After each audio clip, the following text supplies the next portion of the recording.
You're flagged it, right, Jeff? Yeah, absolutely. There you go. We are live and recording. Okay. Okay. Is it just Dave? Fill that in, Meg? David Turpinning, yes. And Dave Grunberg should be joining us. So He's- there's Wendy yep. Grunberg, which means Dave. Yep, it's connecting. And I'm letting David Turpinning in now also. Okay. I got 10, 20 seconds.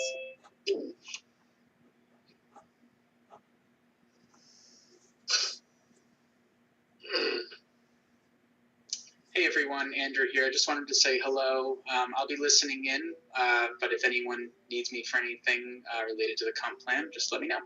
Okay. The January pre-board meeting is called to order. Please rise for the pledge. I pledge allegiance to the flag of the United States of America, and to the republic for which it stands, one nation, under God, indivisible, with liberty and justice for all. Now, don't stay seated too long because the public hearing is now called to order. Please rise for the pledge. Pledge allegiance to the flag of the United States of America, and to the republic for which it stands, one nation, under God, indivisible, with liberty and justice for all. Good work with the flag, Adam. Supervisor Conway? Present. Counselor Tierney? Present. Counselor Kennedy? Present. Counselor Matters? Present. Counselor Fritz? Present. Notice of public hearing today, January 13th, 2021.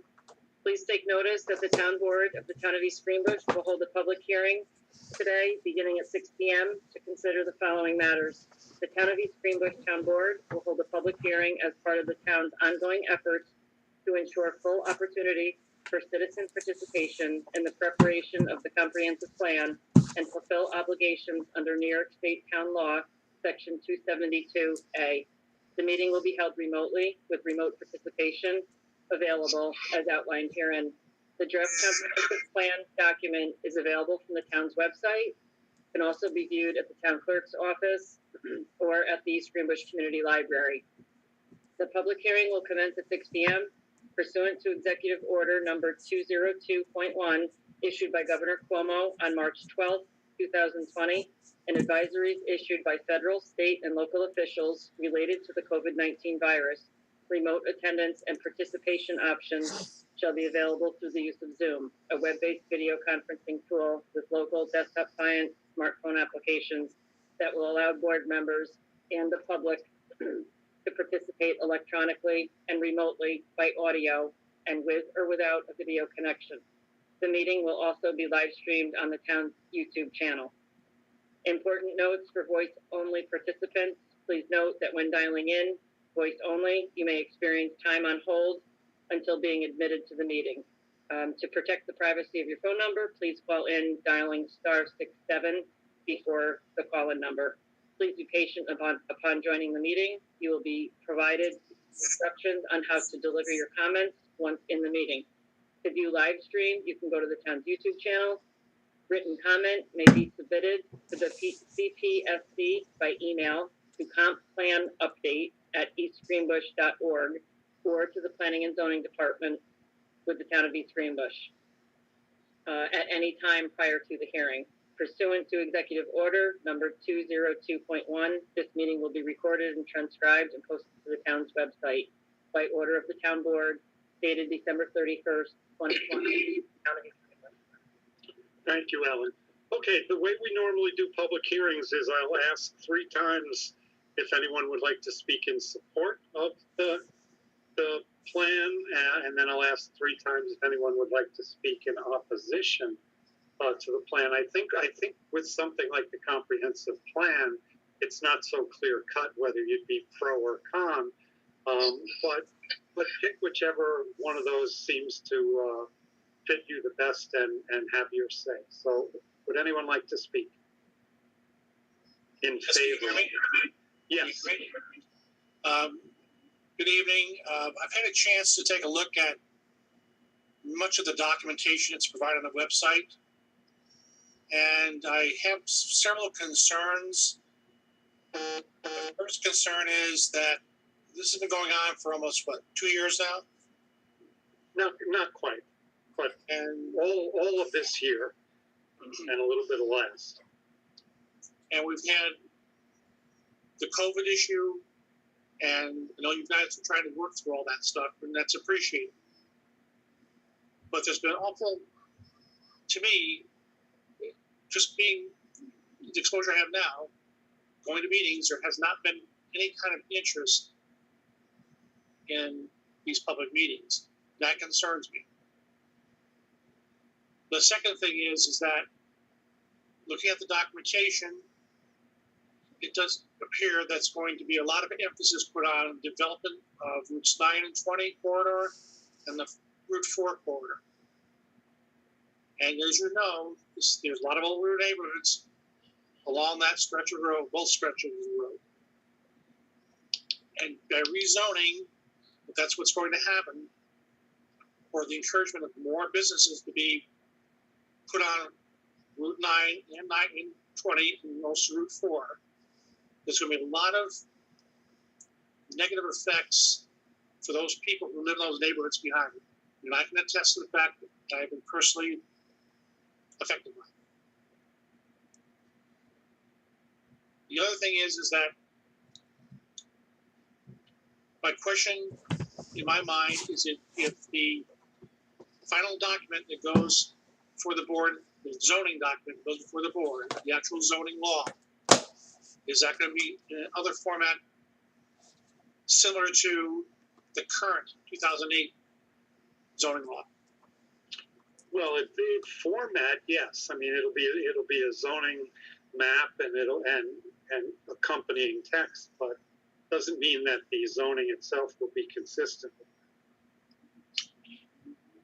And before that zoning law is passed, I would hope that the town board has multiple hearings so that it's out there and transparent, so that all who's interested has a chance to comment on the actual zoning law itself.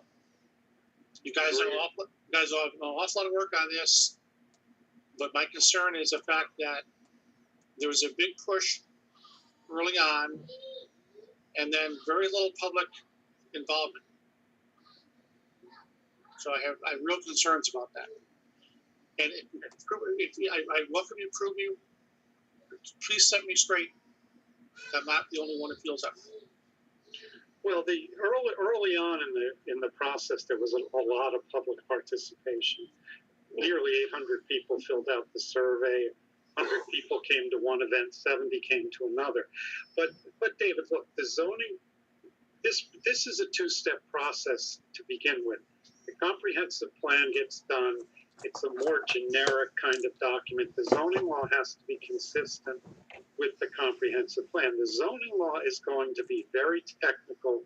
It's going to have to be very carefully constructed. And this town board, we're very hopeful that as we get to the point of hearings, that COVID is not the issue it is now. Because what we'd really like to do is go to the Red Barn, have 100 people in the room, and let's talk about it. So the other thing from the last experience with the zoning law was that a lot of people get involved, developers, attorneys, things like that, because they have a vested interest in how those things happen. So the comprehensive plan is very, very important. We've worked very hard on it. We think there's been a lot of public input, and we're getting close to getting ready to adopt it. In terms of the overall project, the real battleground is the zoning map. And so I hear you on that, David. I'm on Columbia Turnpike. Everybody wants to complain nothing's happening on the Turnpike, but whenever something does happen on the Turnpike, the neighborhood goes nuts, because everybody, for all their whining, and I'm sorry to say it that way, for all of their whining, have gotten very used to a quiet Columbia Turnpike. So if we want to develop the tax base in this town, there's going to be some conflict. But I hear you, David. I hear you. Okay, is there anyone else, Megan, in? the meeting? Okay, David, did I cut you off? Did you have anything else to say? No, I'll follow up with an email. Okay, we'll do. All right, with that, I'll make a motion to close the public hearing. May I have a second? I will second that.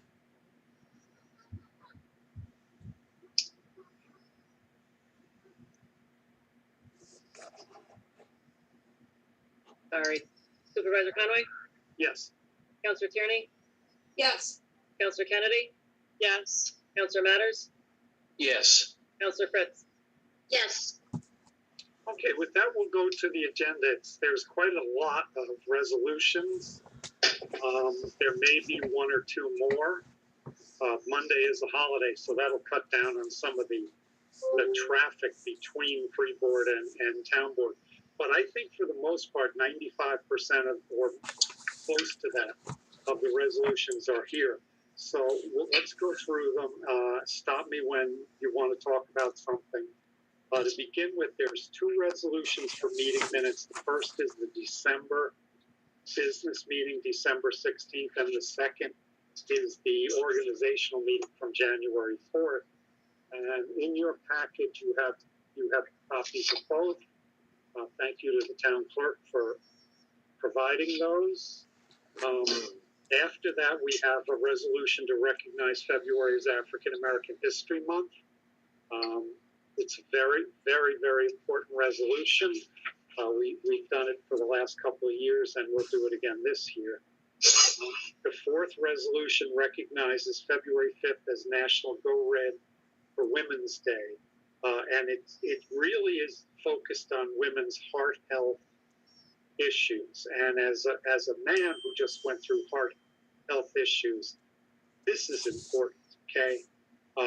To the extent that women need to pay attention to this, women have specific medical issues that they deal with that men don't, but heart health is something we all deal with, and it's really important. So we're going to wear red in Town Hall on February 5th for Go Red for Women Day.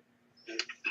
Then to move into the business, the fifth resolution, and this is great because it's the first agenda of the year. So when I say the fifth resolution, it's number 5. This is something we do every year. We enter into 7 or 8 contracts with individuals in Skodak to use our sewer system. We have an intermunicipal agreement with Skodak for using our sewer system, but that covers their sewer district number 6. These are individuals who mostly live very close to Middlesex and some right on the East Greenbush Skodak border. And the only way that they can get sewer service is by plugging into East Greenbush. So we do these individual contracts. For those of you who've been paying attention for the last number of years to the kind of combat over in that neighborhood, the Love Lutheran Church is still here as a sewer patron, but the Love Lutheran parsonage has been replaced with Ms. Tedford and Mr. Bauer. So that's a little bit of a change, but otherwise the price is the same as last year. There's 8 individuals. Resolution 6 and 7. I was just going to ask you, had you happen to have heard at all, any more push for the Love Lutheran's proposal to expand the use of that property? No. Rick, all the information we have is that the church itself has, in effect, disbanded its congregation. They have, I know, explored a couple of options to develop that land behind them to see if they could, come up with something that would be palatable to the Skodak Planning Board, and that East Greenbush would agree to let them use their sewers, which would mean they'd have to come in with a proposal that's much smaller, and I mean much, much smaller than what they were looking for.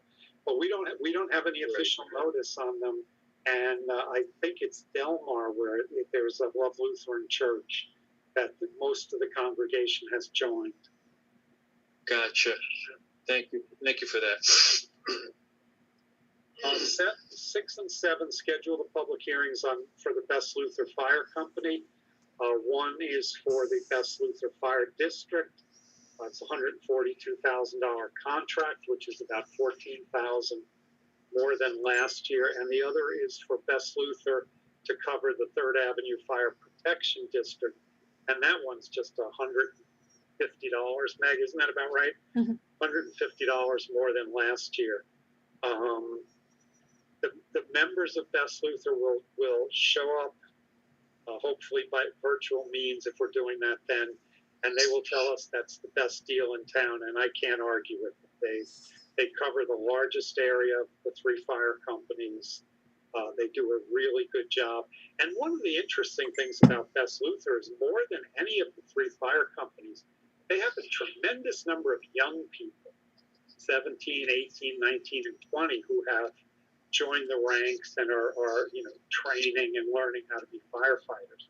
Because all volunteer fire companies face that issue of recruitment into the future. So as we do every year, we'll do these 2 public hearings. No one ever comes to object. Usually Best Luther comes, the chief comes, some board members, and they make their case. I think it's one of the uncontroversial, if that's a word, things that we do. So those public hearings will be on at the pre-board meeting, 10th of February, at 6:40 and 6:50. And usually 10 minutes is more than enough time. Okay, then we get to the beginning of the resignations. John Harrington is retiring. He's retired effectively, right, Dan? Yeah, he's done. I don't know if John's worked in all departments, but in the time I've been here, John worked in the water department, he worked at the transfer station, and he retired from the sewer department. We're going to miss John, but John's legacy carries on because, honestly, 2 of our absolute best young police officers are John's sons, Mike and Mark. And whatever John was as an employee, he must have been a good father because his sons are good men and they're really good police officers. So we wish John all the best, and we thank him for both his own service and his offspring. So, and then, the next one accepts the resignation of Ricky Williams. Literally, truly the end of an era. 41 years Ricky's been with the town. Professional, calm. When it snowed, Ricky had everything organized. Jeff Nessler has big shoes to fill, but we're thinking Jeff's ready. The other thing about Ricky is we're talking to Ricky, and we'll bring this to the board in a month or so. We're talking to Ricky about helping out with the MS4 program because we tried this once before with a retiree from DPW, and it was there's a lot of paperwork, there's a lot of field work, and a lot of paperwork with a part-time job of inspecting outfalls and doing the work of MS4. And not only does Ricky know every foot of this town, but Ricky's a good paperwork guy. He was really sensational as a DPW foreman. His records were precise. He's really consistent. But in terms of this resolution, for me, it's very bittersweet because I like Ricky, and he did a great job for the town. But 41 years, he's earned his retirement, so it's hard to argue. So next week we'll all give speeches about Ricky because he deserves it. Resolution 10 accepts the resignation of Nancy Hicks from the DPW garage. Nancy had been working 3 days a week, Tuesday, Wednesday, and Thursday. We had started moving Taylor Tibbetts up to work there Monday and Friday because Danny needed somebody full time. Nancy was basically retired, and those 3 days were the days the only days she could work. And so next Wednesday is Nancy's last day. And she's another one we have to thank, because Dan, I don't want you to take this the wrong way, but dealing with those guys up there is not easy. Okay.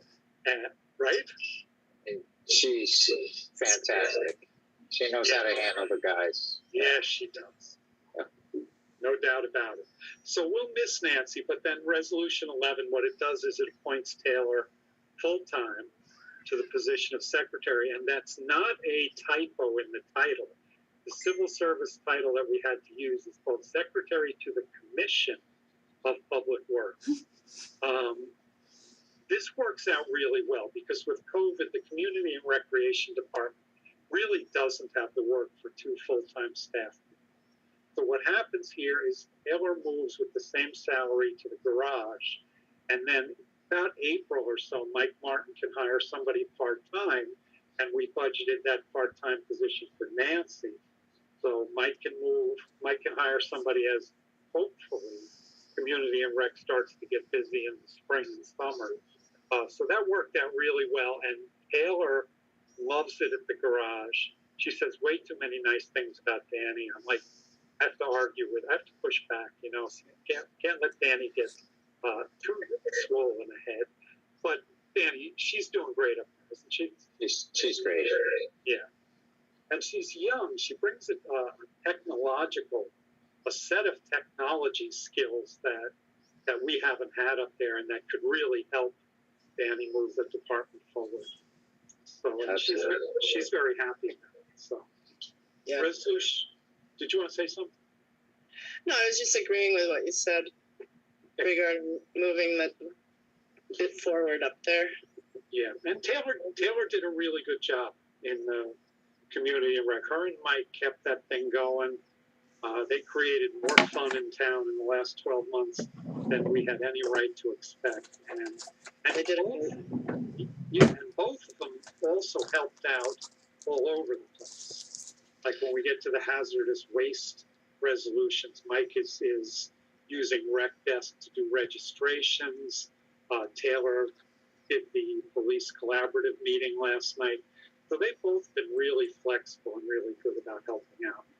But Holly, you'll agree, right, as the liaison, Community and Rec did a great job in They did an amazingly phenomenal job.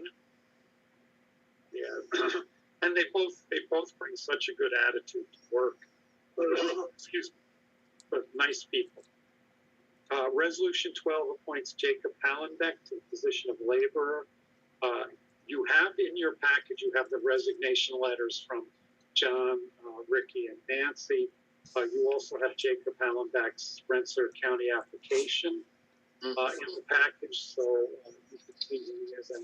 you can see the appointment letter, which lays out his job, his hours, and what he'll be paid to do this job. So those are all there. Resolution 13 adjusts sewer and water fees and sewer surcharge rates for 2021. Danny was pretty gentle when Colleen Lollier came to me and said, her and Danny are going to raise the rates. Like, the two of them are fantastic fundraisers for the town of East Greenbush. And in fairness, I'm only teasing with that. What they both do is they really look at what things cost us to operate, to serve, to provide service, and so on, and they make sure that the town isn't getting, that we're not subsidizing things we shouldn't be subsidizing. So in your package, you have the changes. The changes are in red on the permit fee schedule. And the sewer surcharge rates, they're going up 1.5%, Dan? Yes. Yeah, and that's, Gorelick Farms, Regeneron, Dunkin' Donuts, and Skodak.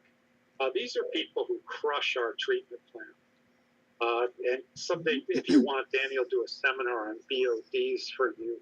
But you could just imagine Gorelick Farms with the spoiled milk, Dunkin' Donuts with the dough and everything that they put into a conveyance system that has to go to the treatment plant.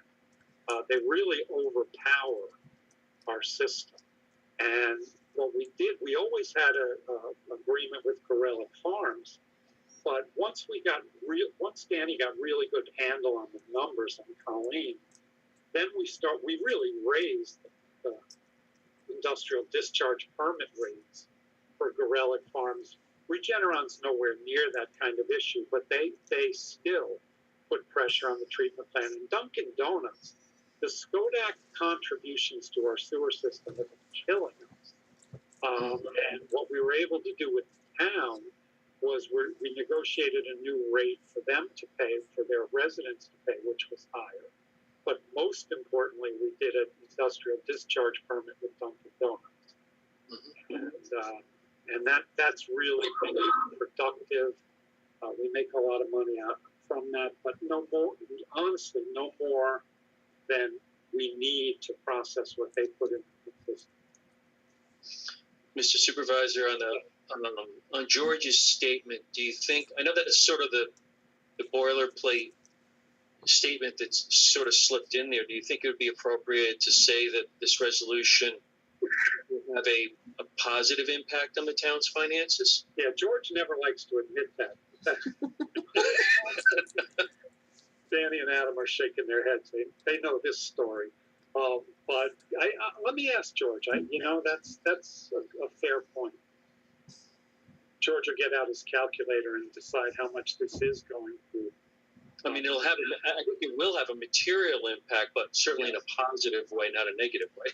Yeah, because Gorelick Farms, Dan, they're up to what, 400 and something thousand for their permit, right? Annually. It depends. It's based on their testing results. So the months vary. So some months they hit 50,000, some months they hit 30,000. Right.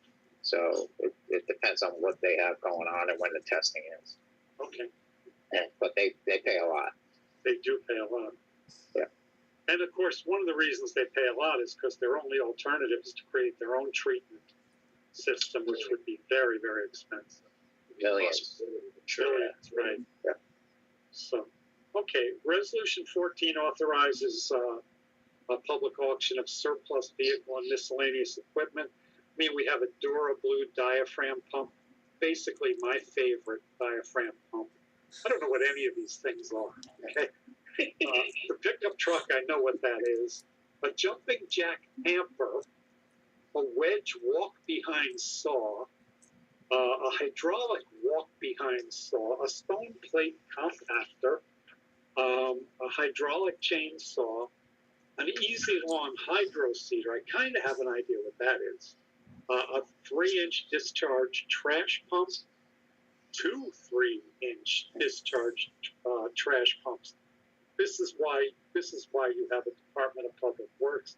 Sometimes later on we get to the police department one resolution, and somebody's going to have to explain that to me. But I love when I get these things because this is where the trust comes in. Okay, I'm not going to have Danny explain any of these things to you unless you have specific items you'd like to learn about. Well, real brief. Basically, all the things we have in the garage have been sitting there. We don't even use them. So we're trying to clean everything up. So we're basically going to auction off all the old stuff that we have. Yeah, anything you get for this puts us ahead of the game. So was somebody going to say something? The jumping jack tamper was named in your honor, Mr. Supervisor. Yeah. I don't even know if that's a compliment or not because I have a jumping jack tamper. Okie doke. It gets things done. I assume. I'm sure all of this has or had a very important purpose. I just don't know what it is or was, and it's a terrible thing to admit, but I really don't care that much. Danny knows what he's doing. I'm good. Okay, I'm writing that. I don't think I've ever heard you say that before. Which part? You don't care that much. Yeah, I I've heard you say that in 4 years. let me say it again. I really don't care that much. Like, a jumping jack tamper now has my curiosity.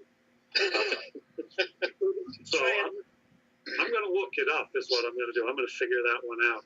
And then after I figure it out, I'm going to run it by Danny to see if I get it anywhere near correct. All right, Resolution 15 is an important one. It authorizes a water system capacity analysis. We've selected Stantec Consulting Services, Incorporated, because they were the low bid, the high bid, and the only bid. But what's going on here is last summer when Danny started reviewing the use of water, we found out that at the Cross Street pump station in South Troy, in the summer peak period, they were pumping 24 hours a day. And with development happening in town, it raises the issue of between us and the city of Rensselaer, who we share a water system with, whether we have enough water capacity for what we need, and also so we can analyze what kind of capacity we have going forward. So it's really for the $5,000+ that it is. This is really important. We really need to understand this. And the city of Rensselaer has to pay half of basically everything we do with the water system. Although George will tell you they pay closer to 40%, but we'll figure that out. So that's what's going on there. You do have in your package, you have basically the proposal from Stantec, and it goes into what the project is and why it'll cost what it will cost.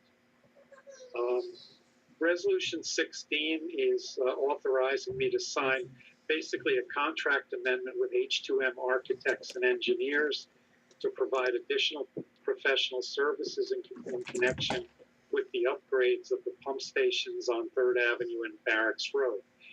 If you remember the developers agreement with Regeneron, Regeneron is going to replace those pump stations. We were responsible for the design, and then later we were involved in the construction inspection so that the design standards are met. We hired H2M to do the design. Now, the financing of this project is that Regeneron will pay to upgrade the pump stations. They're really being replaced. So Regeneron's on the hook for several $1 million here. What we agreed, the GEIS committee and the town board, was when we signed off on the developers agreement, is that the town will put up to $800,000 in water and sewer GEIS fees into this project.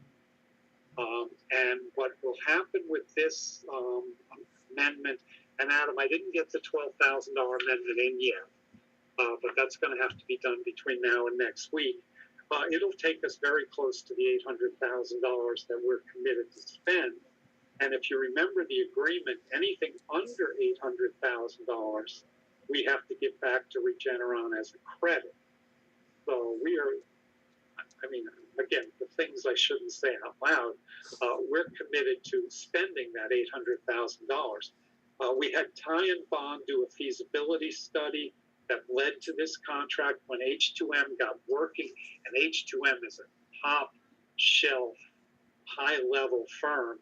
They found a couple of things that were missing that needed to be included in the design. And what this does is allow us to do the contract amendment and add the money to their contract so that they can do the design properly. This is all part of the $10 million extension of Temple Lane and upgrade of the pump stations project. So this is important. I think it's going well. Dan and Adam, would you agree? So there's. Yeah, look, I grew up in Yonkers, and H2M deodorized the Yonkers wastewater treatment plant. Okay, so I'm a big fan of their work. That's what were they saying? 128 million gallons a day or something. Yeah. So these guys have worked in big markets, done big projects, and we're very lucky to have them. We were able to go for them, even though they were the more expensive bid. And in fairness to Regeneron, they signed off on that. They said, let's get it right. If we're going to replace these pump stations, because this is where the Temple Lane campus is going to be conveyed down to the treatment plant. So they don't want any interruptions of service. We don't want any. And we also need them to build it big enough so that other development that occurs can run through these pump stations.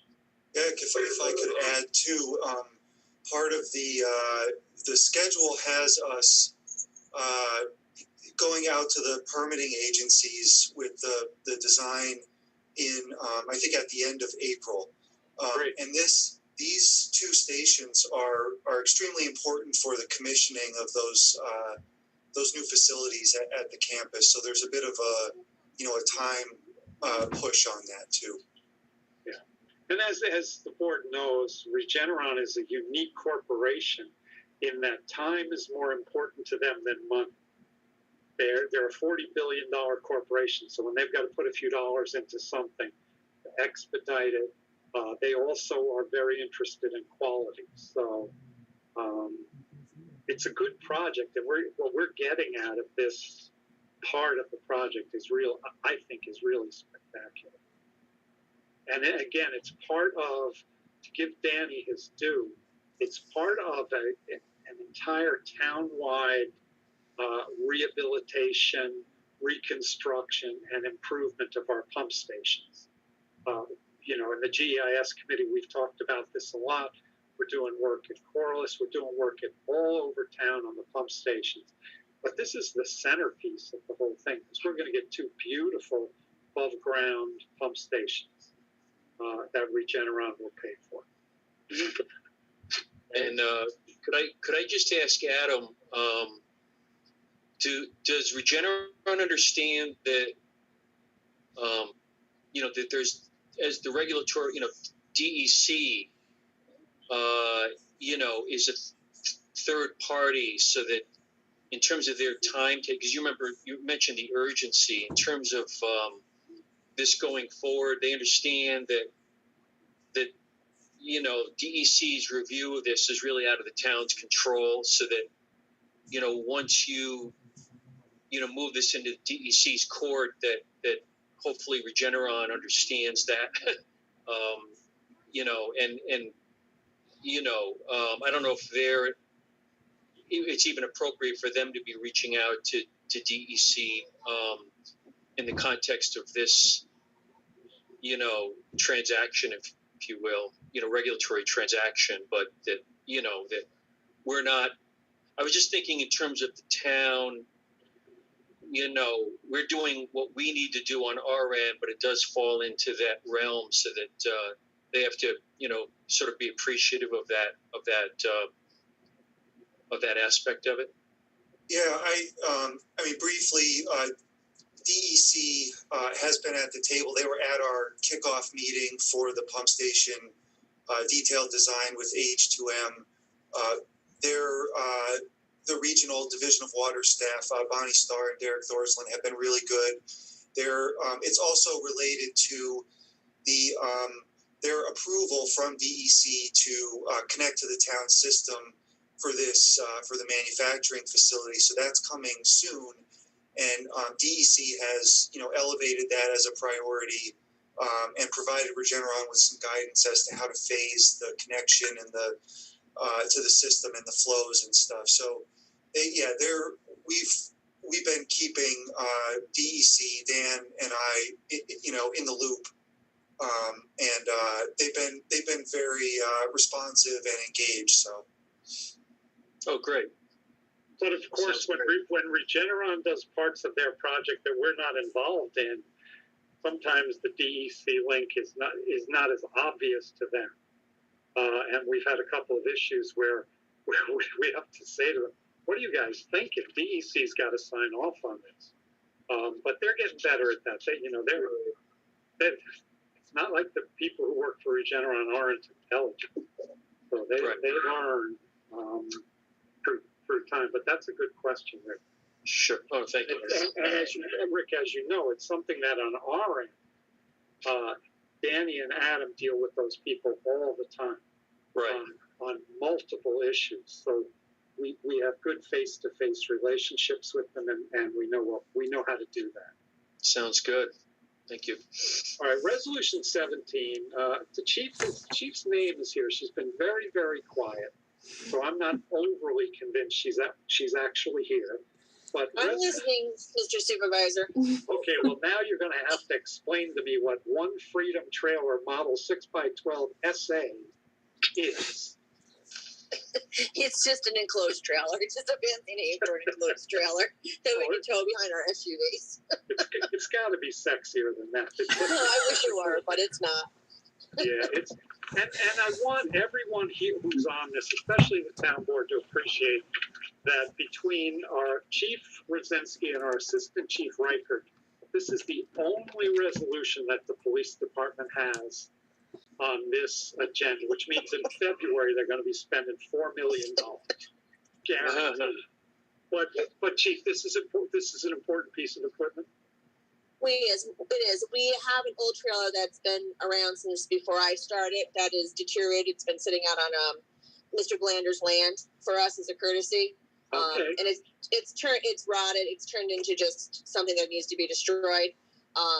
And usually when we're transporting our range equipment and any car seats, we're, piling it into an SUV as best as we can. So we'll look a little more professional and be a little more organized. And it's just time. 27 plus years old, the trailer is at least that I know of that we have. Yeah.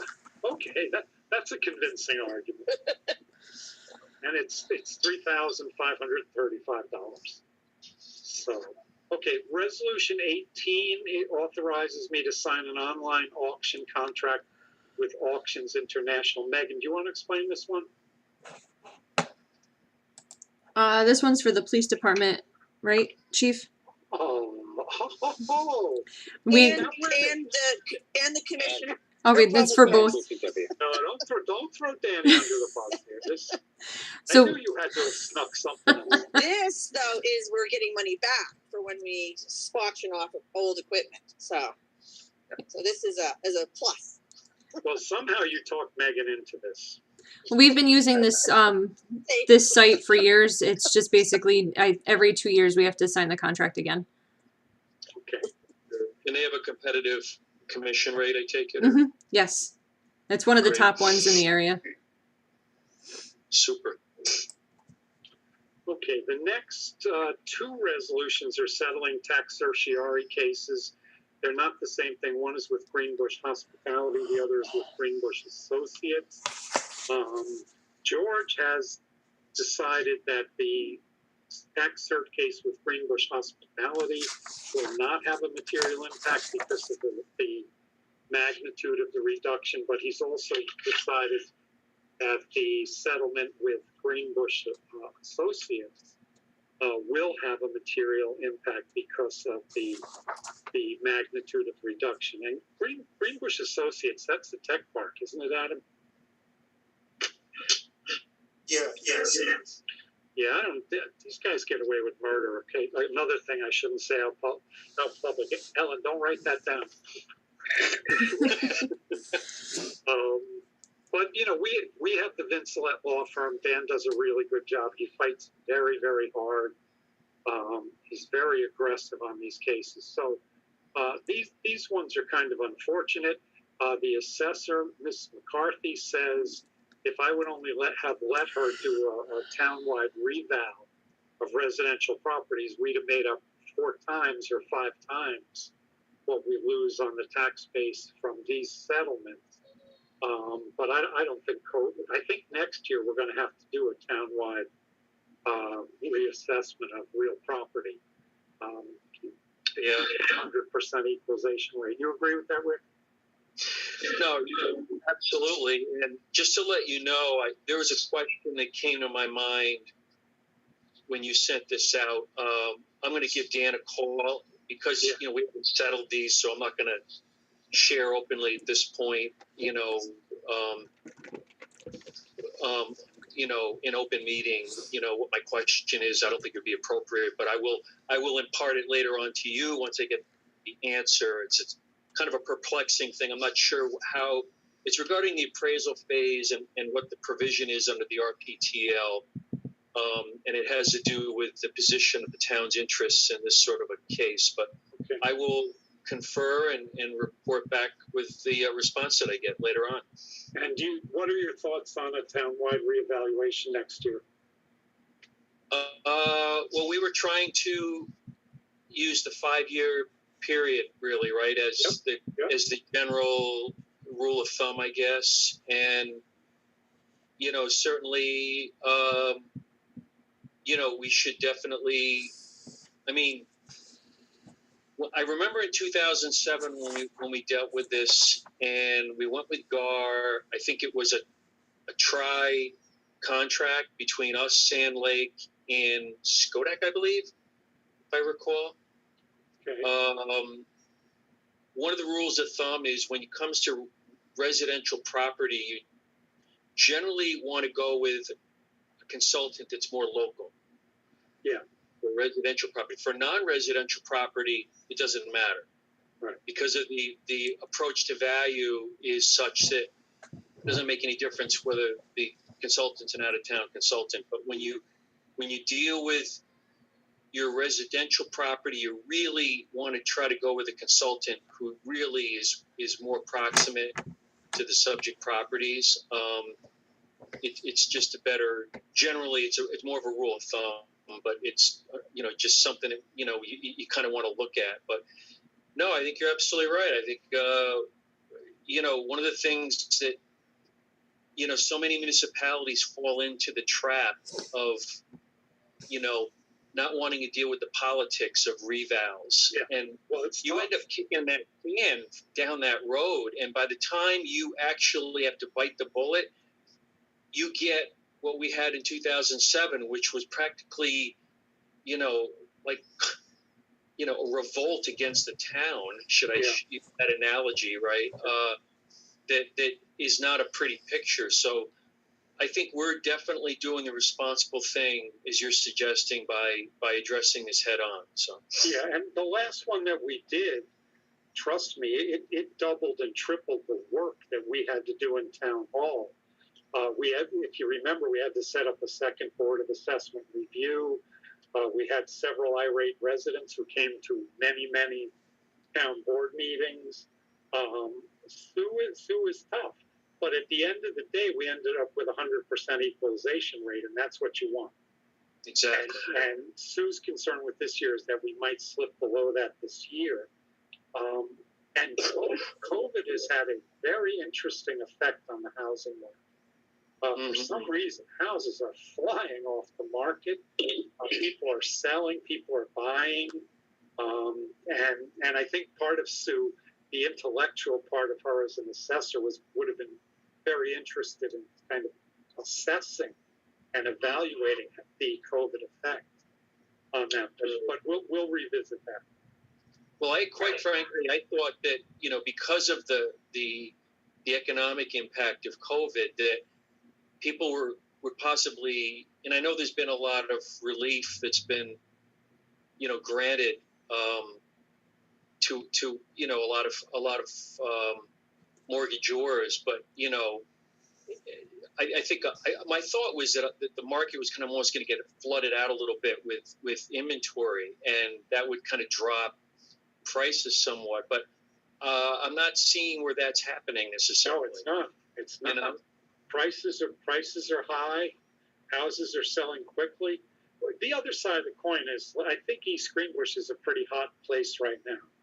So people are buying here.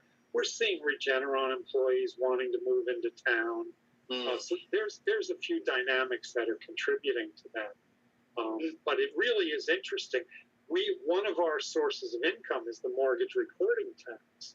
And when Megan and I are doing the budget, we have to project what's going to happen to this. And quite frankly, what's happening to it is it's increasing. I don't think, Meg, I don't remember precisely. We didn't increase our projections because it's a really volatile number. So we kind of stayed with what it was. That's smart. Yeah, but interestingly enough, the numbers are pretty good. I think we kept it relatively flat because of the projections that with Regeneron and everything. Yeah, I think so too. So Adam just left to go to the planning board meeting, the significance of which we'll hit on a later resolution. But resolutions 21 and 22 come from Mike Martin. Every year we have to pay for the music in the park. We have to pay ASCAP. For the movie licensing rights, we pay Swank Motion Pictures. One is $450, the other is $500. The town went a lot of years without realizing that we had to pay this, but in her last full year here, Jessica Lansing figured out that we need to pay this. And so we've carried that on, and Mike submitted these two resolutions to pay that. Resolution 203 cancels the sick leave for the fourth quarter for non-union, non-exempt town employees. According to the employee handbook, if an employee is inactive during the quarter, or then we can do this. And between December 8th and December 27th, we had pretty much everyone home, and without having to charge time. So we think this is the right thing. If the board wants to discuss it, or if anyone has any concerns or wants information, Lisa Borst can provide it. I think we've done a good job of keeping everybody employed, of keeping everybody on the payroll, no furloughs. As you guys know, Town Hall got crushed with COVID. Good news is everybody is okay. Everybody got through it, which, speaking from personal experience, I am very happy to report. And yet, it does leave a mark on the way that we manage town government. So I have a question. Yep. Our non-union exempt employees are eligible for the sick leave incentive? Yeah, I think that's Lisa's plan here. Megan, can you answer that? Trying. Sorry, wouldn't come off mute for a second. I think, like how we did over the summer, that left because Danny and the chief worked straight through, that if they didn't charge any time during that time, that they would be eligible for sick leave. Okay. Resolution 24 schedules a special meeting for January 27th.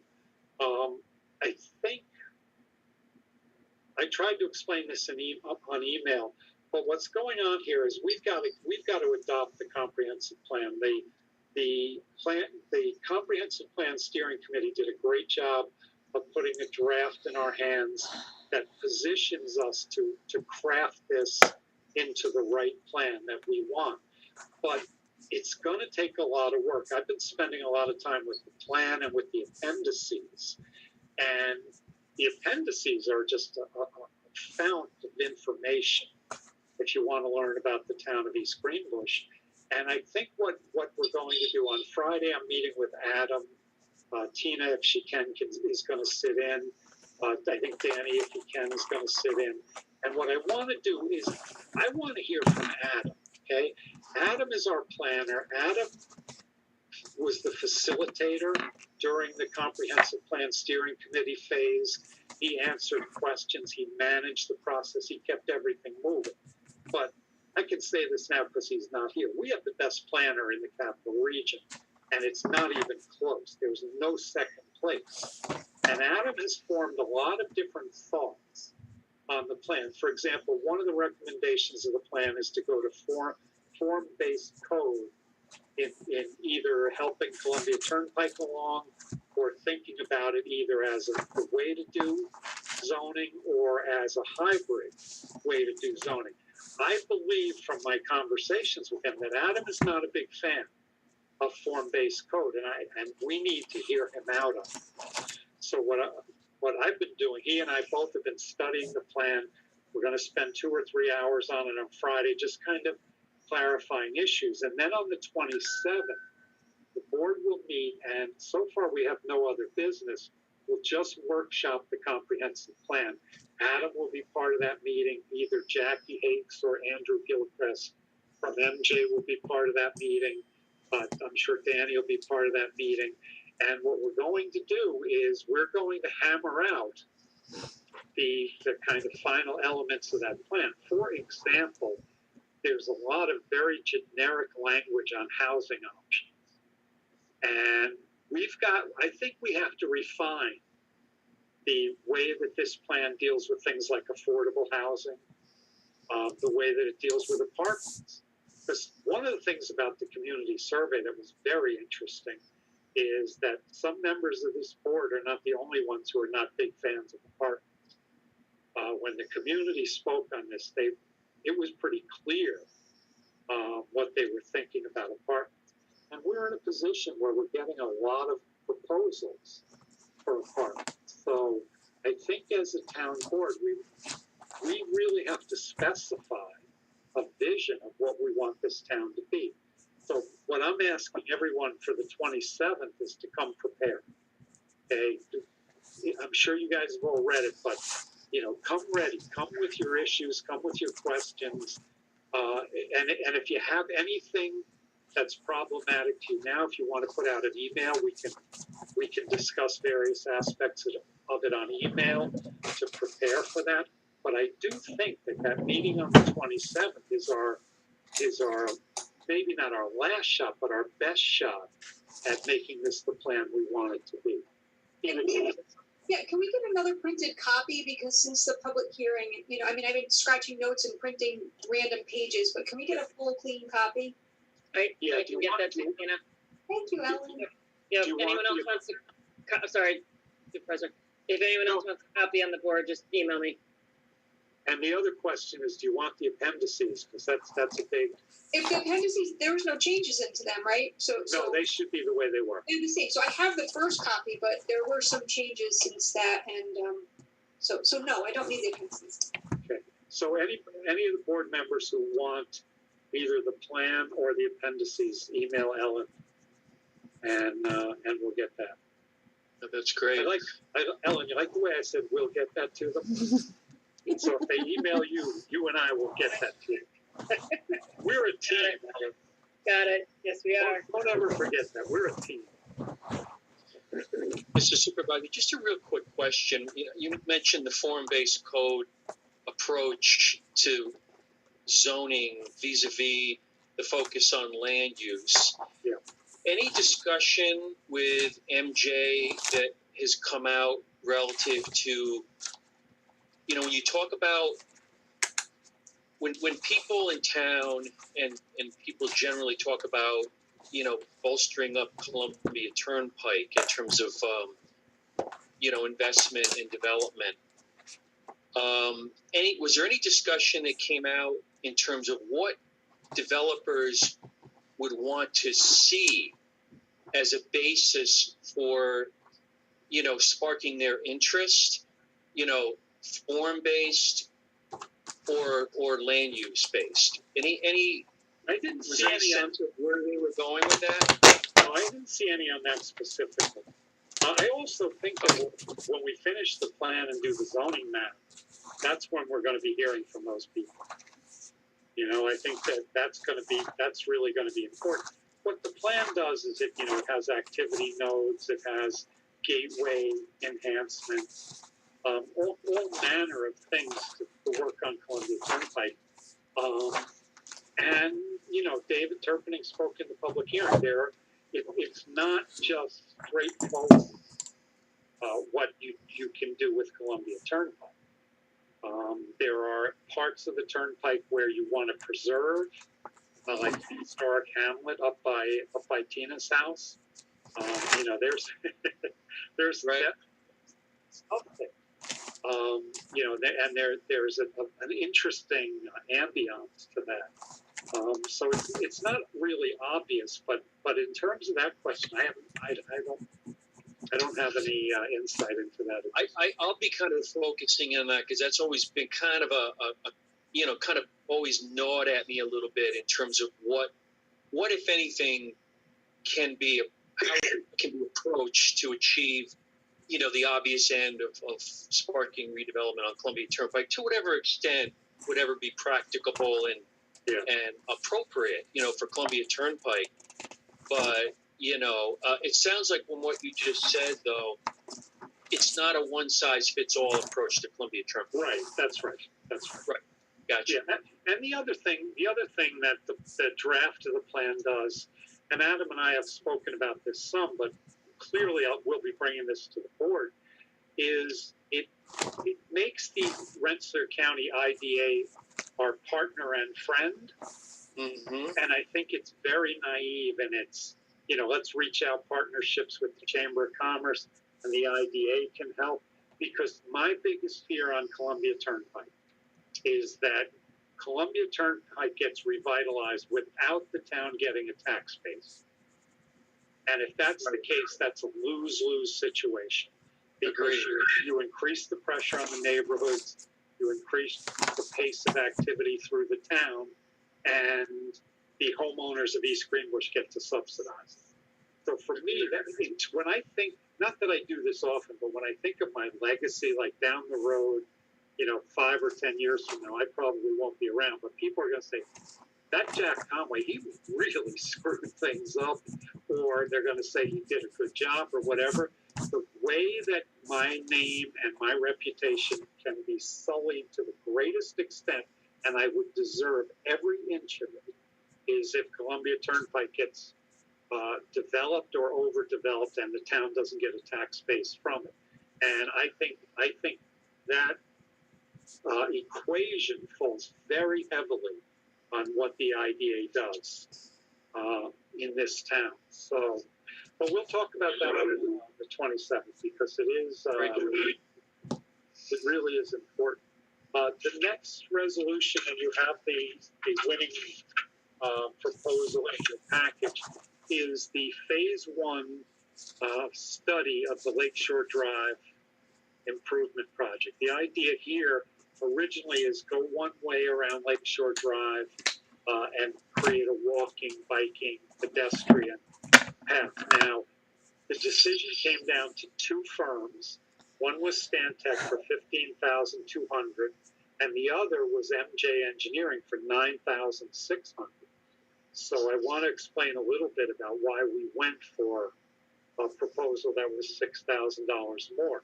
One of the things that Stantec proposes here is to look at 4 alternatives in terms of Lakeshore Drive. Alternative number 1 is to go one way in a clockwise direction. Alternative 2 is to go one way in a counterclockwise direction. Alternative 3 is to make parts of Lakeshore Drive one way and maybe keep other parts 2 ways. And then the 4th alternative, which I don't like to consider, but it really has to be considered, is that it's not feasible to make Lakeshore Drive a one-way street, and that the best thing we could do is to keep it the way it is. So that's one thing that set them apart. The other thing that set them apart is that MJ just said, we'll go to the town and you give us whatever data you have on traffic, on accidents, stuff like that. Stantec is going to do what's called a streetlight study. And what a streetlight study does is, it's not perfect, but it's based on the GPS component of cell phones. And it can trace and track how cars move. And one of the things they can do by using this data is they can recreate the 2019 pre-COVID traffic pattern on Lakeshore Drive. There are 13 roads that come into Lakeshore Drive. If you take Hampton Avenue twice and then all the side roads. So with MJ not doing traffic data, we don't know what the use patterns are with that. Also, Stantec, like most of the other proposals, will talk to the stakeholders, the Clinton Heights Fire Department, Police Department, first responders. the snowplow drivers, the school bus drivers. So they have a much more encompassing approach to the data that you need to make this choice. They also, at the end, will give us rough cost estimates on the various alternatives and how much it might cost to move ahead with this project. So Stantec was more expensive. We had a committee, Danny, Scott Gallery, Adam, and myself. We read the 4 proposals. The other proposals were from JMT, GPI, and MJ Engineering. GPI's was $25,000, so they were out. But MJ's was the cheapest, but at the end of the day, it seemed superficial. And it also put a lot of the work back on the town. And whereas when that happens, Adam will always do the work and always get it where it needs to go. I think it's really worth not putting that kind of burden on Adam. So you have a proposal, the Stantec proposal in your package, and this is a project that I think this is the year where we either do it or forget about it. That, and the 4 alternative approach that Stantec uses, we have a professional engineering firm who might just tell us that we shouldn't do this. And as much as I would hate it if we shouldn't do this, we need to know that. Right. So this sounds like a stronger value. Stantec is a stronger value that inures to the town. I think so, significantly. Bridge? Gotcha. I just want to make sure that they are also going to look at the traffic studies during COVID, because we don't know what's going to happen going forward. And I think there's going to be a lot of changes with people working from home and such. So I don't want to just look at pre-COVID. No, that's true. That's true. But then you have to decide what to do with that data. If you have 2019 and 2020, you have to make some assumptions about what 2021, 22 and onward are going to look like. Are they going to be a hybrid of those numbers? So I'll be very anxious to see what they come up with. Yeah. But that's a good point. Resolution 26 appoints Adam Toby to the Conservation Advisory Council. You guys interviewed Adam. We actually interviewed him when we hired Sam Morali as Adam's intern, and we interviewed him when we hired Dahlia as the planner. So I'm good with it, and it seemed like you guys were good from the interviews. So that will do that. 27 is we have to talk about this. It's Onderdonk Mine. We tried to limit what they could do. They want to expand their operations. By expand, I mean basically not do mining, which is what their permit was. And DEC overruled us. They basically said it's their call, although local zoning can be brought to bear on it, but it doesn't seem to be determinative. And this is a terrible thing. They are getting fill from the Dunn construction debris landfill. And after all that this board did to fight that, this makes us look, if anybody picks up on this makes us look really bad. Right? So we've had and Tina did a lot of the legwork here, especially when I was out. And what we came up with is the best we could do is to write a very serious and substantive letter to DEC about our thoughts about this. That draft that letter is in your package. Right. It's directed to Keith Gertz, who we all dealt with down in Rensselaer. I hate this. I hate that we can't do anything about this. You want to take the lead on this conversation? So just a quick question. Did you or Adam write this resolution, or Adam did.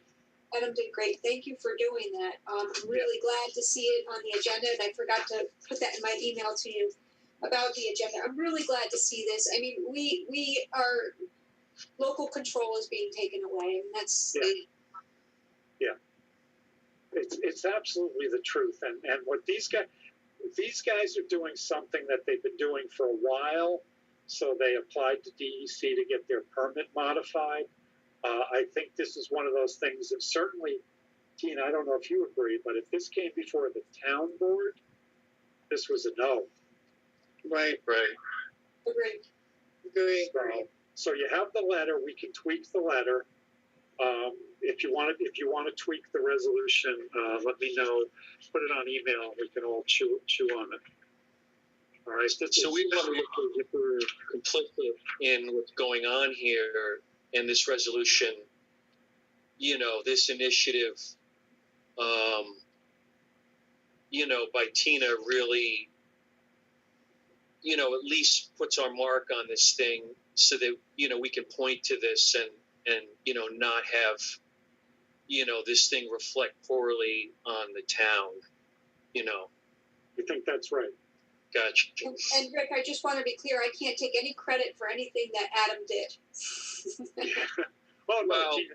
I mean, two of you, you know, really put a lot of work into this, obviously, and you know, these are the things that I'm not telling anybody anything, but I mean, these are the things that, you know, reflect, you know, affirmatively on the town, and it is, as you said, Jack, it is frustrating, you know, that you know, as strong as this is, it'd be great if it had, you know, the legal fortitude behind it, so that you know, could mean even more. But this is still very, very important, sir. Yeah, it is.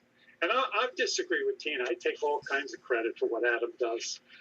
I think Danny and I were talking about this the other day. It's the guy is a human machine. He turns out so much stuff. We were talking about if you sit in his office with him and you look at his computer screen, the way he has his files organized. If you're talking to Adam on Zoom, he shares anything that comes up. In 2 seconds, he shares it on the screen. I mean, he's got everything at his fingertips. He has everything organized. It really is. He's like the 8th wonder of the world, as far as I'm concerned. Okay, 28 has to do with the B2 business district and the church that wants to go on Underdock Avenue. One of the reasons it's on page 21 where there's that highlighted section is right now Adam is meeting with the planning board, and we asked the planning board for their opinion, and we're hoping that tonight they give us an opinion that says they support this.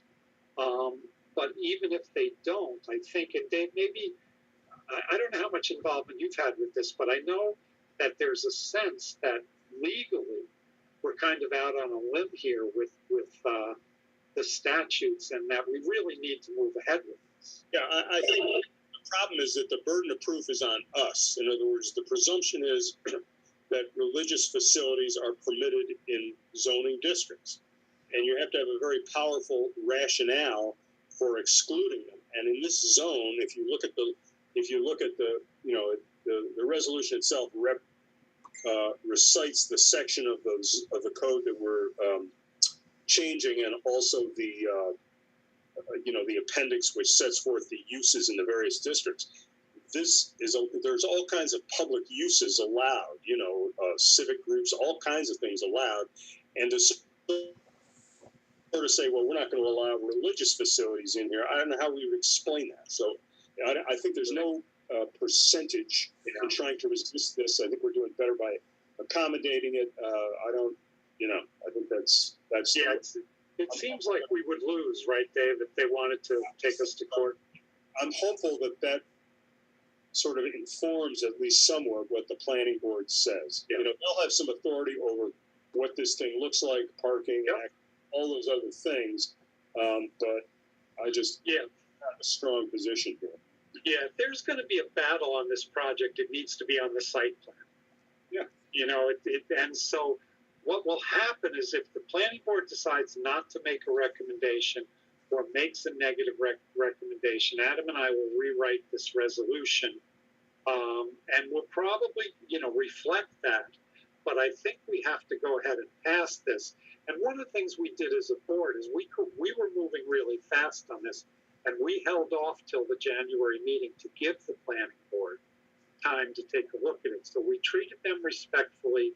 We're hoping, and I think, you know, Joe Slater understands the legal aspects here. So I'm very hopeful that Joe has sway over this issue, because this isn't a planning issue per se. So that's what's going on here, and that's why on page 21 those sections are highlighted, because we won't have the planning board decision till later tonight. Right. And just to be clear, there's nothing, and I think we talked about this before, but just to recap, there's nothing pigeonholy about, if you will, about addressing just the B2 zone and not addressing other zones. Yeah. Where this isn't allowed. In other words, we're addressing just B2 zoning. This isn't a case where we should be looking at some of the other zones where it's not allowed. We're okay just going with the B2 zone for this. Is that correct? Rick, I believe there's 11 other zones where it's allowed, and this looks like an oversight. This was just the oddball then, right? There's no other ones then. Wait, Dave, what are you saying, Dave? I believe there are two other districts where churches aren't allowed. And when this thing originally came up, we talked about, well, do we just do the bullet for this issue, or do we do it? Right. I think the decision was taken at that time. Let's address the issue here. You know, there's a project. They got the land. They got a buyer. They're ready to go. Let's take care of it. And maybe we can take a look at the other when we do some zoning law changes in response to the comprehensive plan. I think that was the thing. Okay, got it. Good. Got it. Thank you. And I think there's a karma issue here where you have Adult World across the street. It'd be nice to have a church on the other side. Maybe not Adult World, maybe, but yeah, no, we've done. I probably told you guys, somebody wrote in as for the town motto and called it the gateway to Adult World. I know. Yeah, and it's a gentleman we've heard from before in a kind of a bleak and interesting way. Okay, Resolution 29 authorizes the Hudson River Valley Greenway to construct a trailhead for the Old Hudson Trail at Town Hall. Danny, Danny's got to take credit for this. This was Danny's idea, and he did the negotiations. Danny, fire away on this one. So everyone's probably been on the trail since it's been done or walked it while it's under construction. We really don't have enough parking in East Greenbush for the trail. So when we took a ride and actually walked the trail with Andy, we had that, available space behind Town Hall. It was part of my, landscaping project that I wanted to, fix the back of Town Hall. So it came into my mind, hey, we have this nice chunk of land right here.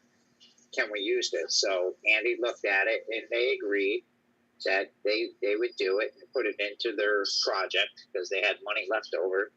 And it's, with engineering, it's probably an $80,000 to $90,000 cost for the greenway. So we're going to get extra parking down behind Town Hall. It's a benefit to us, for court, everything else. So it's good. I'm glad he went along with it. So yeah, this is a big win. This is a really beautiful thing. And Tina, I think you've dealt with him the most, so I think you'll agree. Andy Beers has been just a delight to work with. This guy, he listened to every resident issue in East Greenbush. He's been a gentleman the whole way. He's been so patient. Yeah, that's good. Showed up at neighborhood meetings, at all times of the evening. So Dan, first of all, thank you for negotiating that. I think it's great. I haven't heard anybody laughing at me as I ride my bike on it, but it is quite a lot of fun. But I did notice there really is not enough parking. There isn't, yeah. So good job. Yeah, this is win-win-win. This is beautiful. And on those nights where we have criminal court and there's no parking at Town Hall, this will have 10 parking spaces and 2 handicap accessible spaces, or when we have a public hearing that becomes controversial, it's good for us, but mostly it's good for the trail. So, and yeah, Danny, great job. Danny got hold of this and did not let go. He conceptualized this and he just said, Oh, they'll do it. Andy will do this. He was just positive every step of the way, and it was almost like he manifested it by his own optimism, because I kept saying, Danny, this isn't going to work. It worked. Well, I kind of went to Skodak and NASA and seeing how much money they spent there. Said, well, they really didn't spend enough in East Greenbush, so they kind of owed us. Right? Yeah, I think it's a great thing to have additional parking, and right at Town Hall is a win-win for residents here in East Greenbush. And the back of Town Hall needs so much work that, you know, just the fact we'll make improvements on the back of Town Hall. We'll get parking for the trail. We have a little bit of overflow parking for Town Hall. It's win-win-win. And Danny is to be congratulated for this, because this was, Danny, seriously, this was a good piece of work. Absolutely. So, resolution 30 is interesting. We had a meeting. Dave was there, Tina and I were there.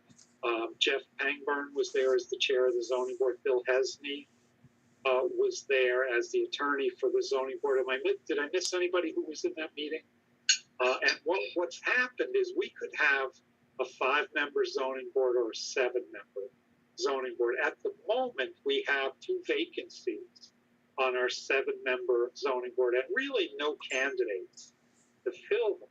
So Jeff raised the idea of, is this the time to go to a 5-person zoning board? So the 5 of us talked it out, and the only downside we could see to it was somewhere down the road, if kind of political, I don't want to call them animals, but if political beings take over the town government again, it's easier to pack a 5-person board politically than a 7-person board. But other than that, given the caseload they do, given the kind of cases they deal with, with 5, you only need 3 for a quorum. And so all 5 of us, I think, came to a kind of consensus that this was the way to go. Now, in the code book, we found that in 1964, by resolution, there was a 7-member board created. But Dave's advice is that we need a local law to make this change. And so what this resolution does is schedule a public hearing for February 17th, which is the regular town board business meeting. And Dave and I will work on getting the actual language of the law. I've got the draft and a memo, which is in my computer, but which I forgot to. Okay, but so send that along. Yep. Basically, we've got 7 members now. 2 of them aren't here, so that makes that easy, because we can't eliminate. We can't strike out seats of people who are actually serving. Right. We've got 5 members. The problem is we want to make this sort of a system where someone is appointed every year. It's a rotating thing. You get a 5-year term, and it rolls so that no one gets total authority over filling the board. The only issue is that there's 1 member who expires in 2020 at the end of 2021. Two people their term ends in 2022 at the end of 2022, and then there's 1 ending in 23 and 1 ending in 24. So you'll see what I structured was one of the people whose terms ends in 22 will do a 3-year term followed by a 5-year term, and that will down the road get us into the rotation. And of 5 years. We'll be back to a 5-year rotation pretty quick. And we want a 5-year term. I mean, 1 person every year for 5 years. Yeah. But we want to move quickly on this because we technically have a 7-person board now with only 5 seats filled. So the quorum on a 7-person board is 4. And with 5 members, we're walking a thin line.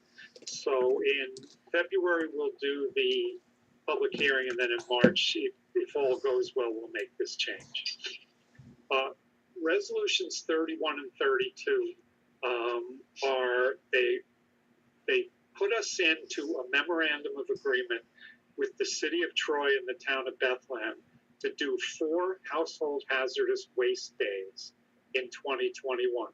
We get a lot of calls about this. How do I get rid of this? How do I get rid of that? We hear this all the time. And what happened was Adam going to these, Capital District Planning Committee meetings and whatnot. The city of Troy had done an RFP.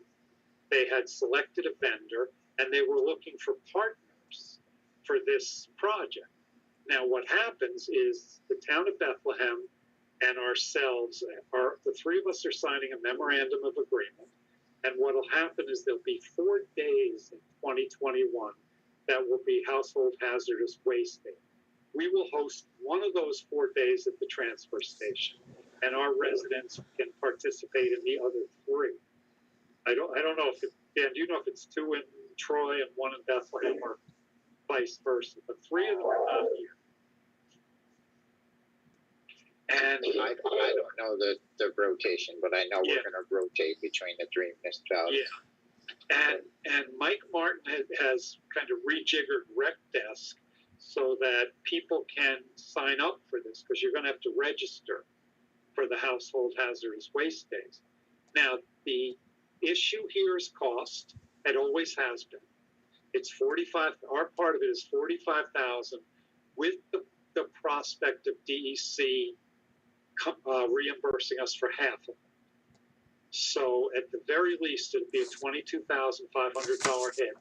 We can't do this every year, but we haven't done it in the 5 years that I've been here, and it's a service that the town really needs. So this is Dave. Have you been working on the MOA? You know what?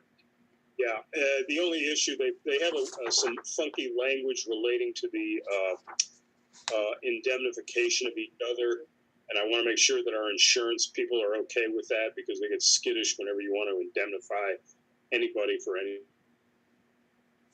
else. And I think what they were drafting it for, sort of trying to come up with some way to apportion liability for anything that the contractor did, the person who's the entity that's taking the product and getting rid of it, I guess. So we're just going to the concept. They've been working very carefully to make it not only when you look at the agreement, or at least to me, it seemed rather complicated if you were a person who wanted to access the system or use it. But they assure me that they've been working on ways that for citizens, they can just go on one step, boom, very simple. So yeah. Also, I forgot to mention, in your package, you have the plan for the parking lot in the back, and you have the memo from Adam with all the details of this household hazardous waste. And then you have the request for proposals that the city of Troy put out to get a vendor to do this program. So you have those. Those are, trust me, it's going to be a very popular set of events in town. People have really been, for years, Megan, don't you agree? We've been getting phone call after phone call about this. Oh yeah, and I'm going on 10 years and we've never done it. Yeah, there you go. I've had several calls the last year too, Jack. Yeah, people call and they, when they get me, they have no luck at all, because somebody can teach you how to put kitty litter in a paint can, stuff like that. I couldn't teach you how to do any of this stuff. But once I find out what a jumping jack tamper is, I'm going to be a dangerous man. Jack, we've had about 6 meetings on this. Yeah. And Dan and Renee are planners also. Yeah. So to put 3 planners together, they will talk for 3 hours on household hazardous waste. But Dan, the project will be well planned. Absolutely. Yeah. And Adam's working with Mike Martin on the Rec Desk stuff, and Mike told me that working with Adam, he wasn't quite ready for that, but now he thinks he's up to speed, and Adam's very happy with the way the tests are going for that, so that should be good. Then the last resolution on the organizational meeting salary and base pay sheet, I listed Kevin Hitchcock as code enforcement officer, and my HR manager, who I asked to proofread this twice, the day after the organizational meeting comes to me and sheepishly says, there's a mistake here. I probably should have told you before the organizational meeting. But since we love our HR manager and she does a fantastic job, all it takes here is it changes Kevin's title from code enforcement officer to building inspector, which is his appropriate civil service title. Doesn't change salary, it doesn't change anything else, but it gives Kevin the right title. Okay, and I honestly, you all know me and you all know Lisa, so you know I'm not really picking on her because she actually was so cute when she came to me. And she was so sheepish, and she said, "I should have told you this earlier." So it's hard to get mad at Lisa. Okay, with that, during a pre-board meeting, this is the point where we go to public comment. So David, I think that's you if you want to talk. Isn't he at the planning meeting? What's that? I thought I saw a note saying he went to the planning. No, that was Adam, but this is David. David, are you there? I think I'm going to author a lengthy email to you. Okay. There's a lot of concerns I have about some of the resolutions here. Some I think I support, the one with the issue with the mine. I'm assuming that's the mine that is in back of the old ShopRite building. Yeah. And that's kind of close to your home, isn't it? Yeah, it is. It is. And I think that is a very, very, very bad thing. Yeah. If it's you're taking fill from the Dunn landfill, there could be all kinds of hazardous material there. I don't care what they tell you. So I think that that could be a fight. Absolutely agree. The only thing about it being close to my house is I think both of my sons drank their first beer down there.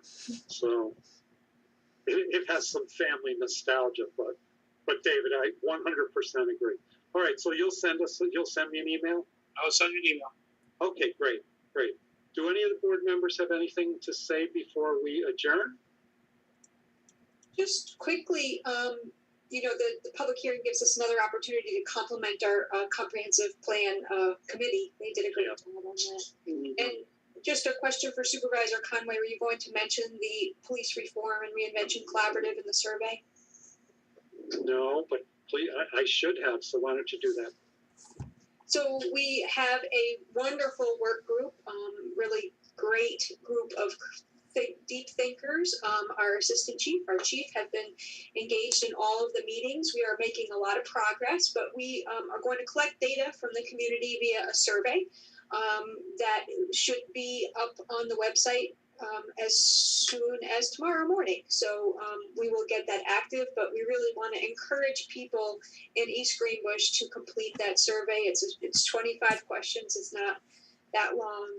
Really gives people a chance to express themselves and share their thoughts. Yeah, and I do want to echo, it's a really good group.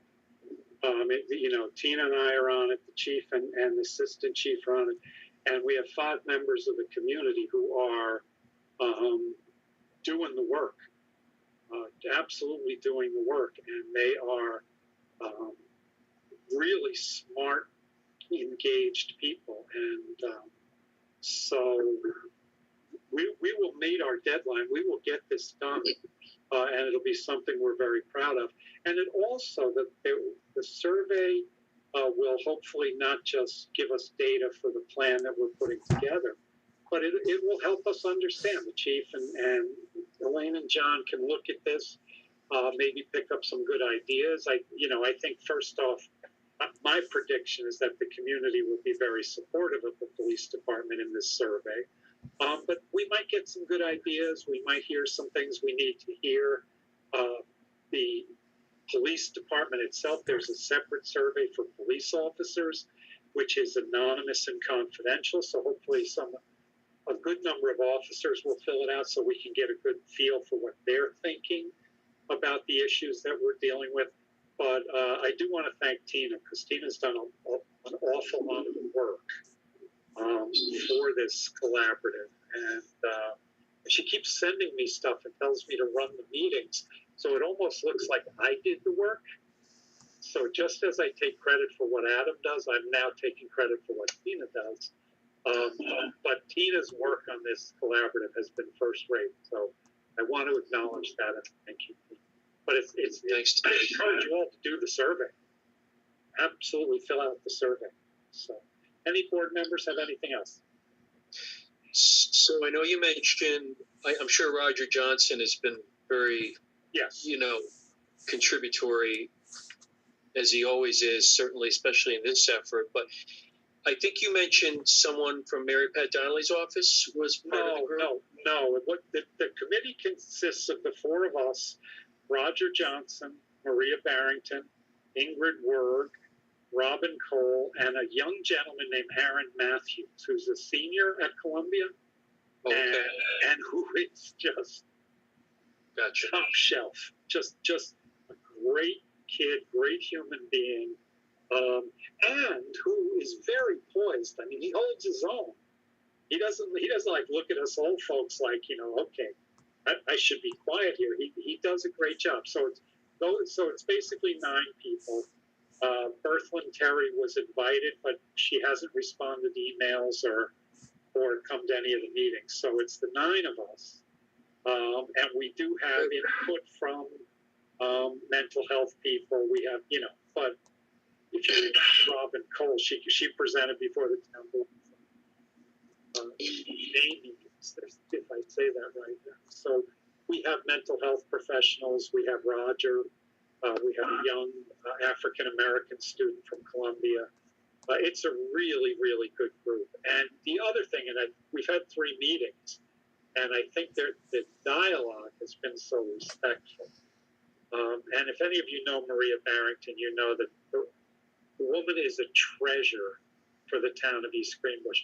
There was a night during the casino war where there were 700 people in an auditorium at Genet for a public hearing, and you had 3 minutes to speak. And I went home, and the only thing I could think of is the 3 minutes that Maria Barrington spoke. It was the smartest, most persuasive.